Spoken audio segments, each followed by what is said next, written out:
Hola mi hermana, hola mi hermano, yo soy el Padre Kleber Cardoso y te doy la bienvenida al programa Dirección Espiritual y hoy nos encontramos acá en la oficina del Departamento Arquidiocesano de Educación.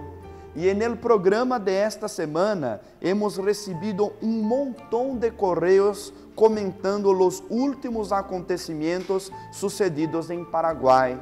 El asesinato de campesinos y policías en Curuguatán, el juicio político al expresidente Fernando Lugo, la ascensión de Federico Franco a la presidencia y la reacción de algunos presidentes de países miembros del Mercosur y UNASUR respecto a la participación de Paraguay en estos organismos. La pregunta de nuestros hermanos es la siguiente: ¿cómo se deben posicionar los católicos ante nuestra actual situación política?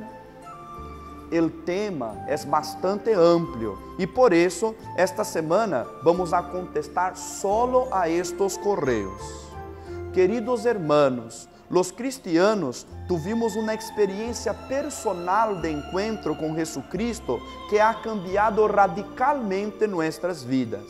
La luz de la fe en el Hijo de Dios hecho hombre para salvarnos, que alimentamos en la vida fraterna en comunidad y testimoniamos en el servicio generoso y desinteresado a los más necesitados, a todo momento nos llama a la superación de nuestras debilidades humanas, individuales y colectivas, y abriéndonos a la gracia divina, lleguemos a pensar, a sentir, a expresarnos, a actuar según el ejemplo de Jesucristo y sus primeros apóstoles y la doctrina social de la Iglesia, que es resultado de su reconocida experiencia acumulada a lo largo de sus 2000 años de existencia.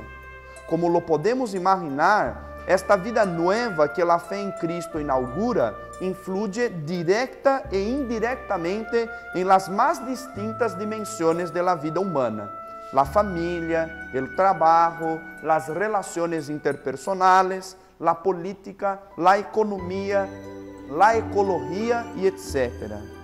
Igual que Jesús, los cristianos se reconocen peregrinos en este mundo.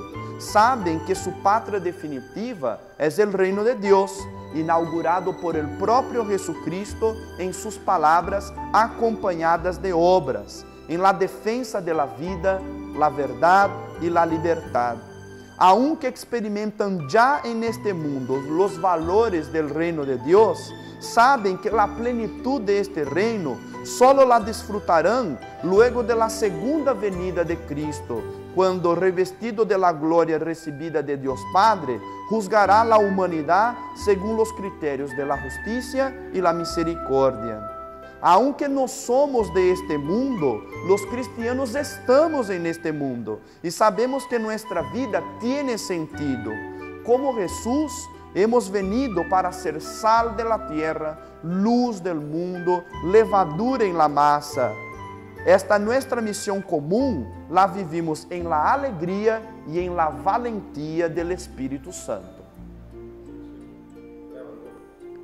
Como sabemos, lamentablemente hay muchas personas que por razones que desconocemos no tuvieron la oportunidad de una experiencia personal de encuentro con Jesucristo.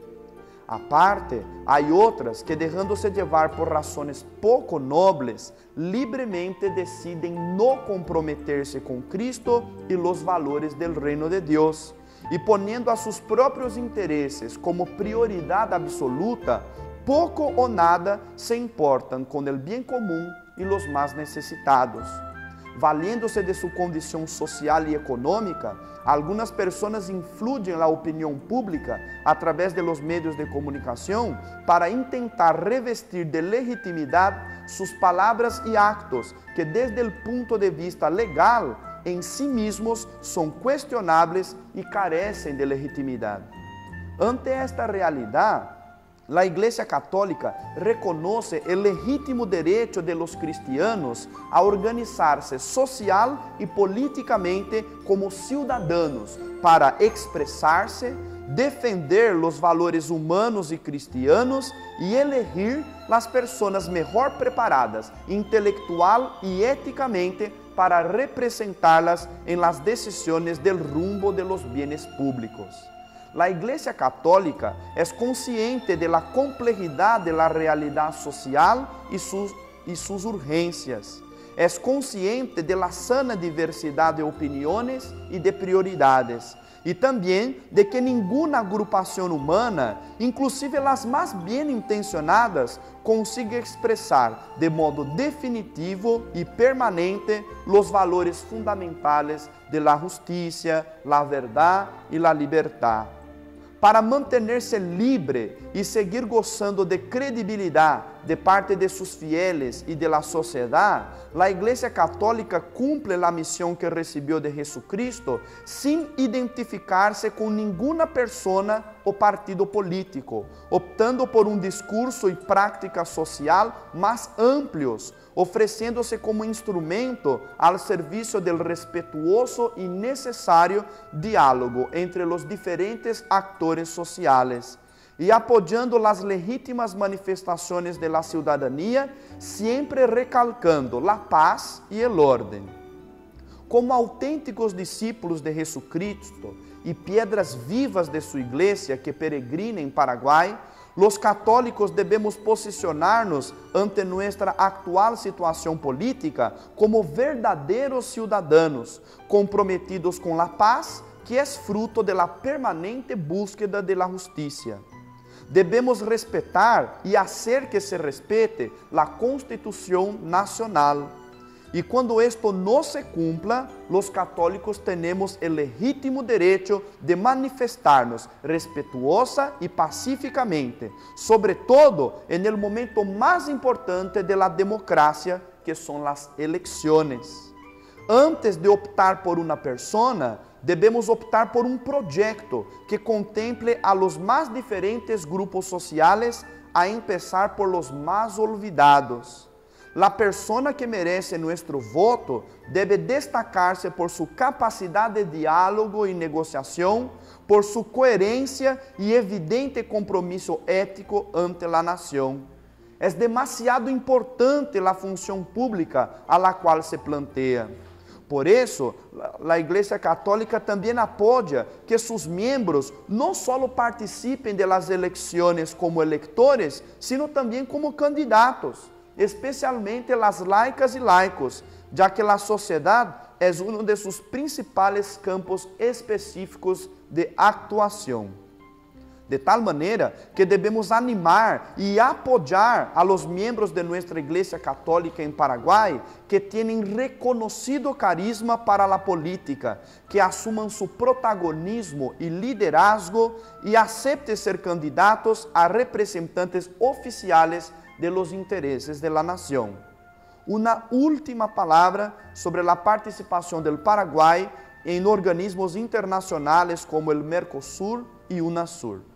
Nosotros estamos viviendo un fenómeno sociopolítico, económico y cultural complejo que llamamos globalización, según el cual los países intercambian compromisos y comparten derechos y deberes comunes con el objetivo de custodiar a los países miembros en su desarrollo humano, económico y democrático, entre otros.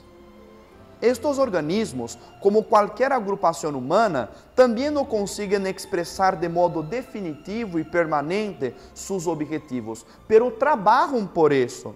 De tal manera que sí, Paraguay tiene mucho a ganar como nación, ampliando sus contactos con los países vecinos y perteneciendo al Mercosur y al UNASUR. Seguramente tiene mucho a aportar y mucho que aprender en este nuevo y desafiador escenario mundial. E assim nos vamos despedindo do programa Direção Espiritual desta semana. Queremos invocar sobre ti e sobre toda a tua família a bendição do Deus Todo Misericordioso. Em nome do Padre, e do Hijo, e do Espírito Santo. Amém. E que nossa Madre Maria Santíssima, a Senhora de la Asunción, siga intercedendo por todos nós. Nos vemos la semana que viene. Tchau, tchau!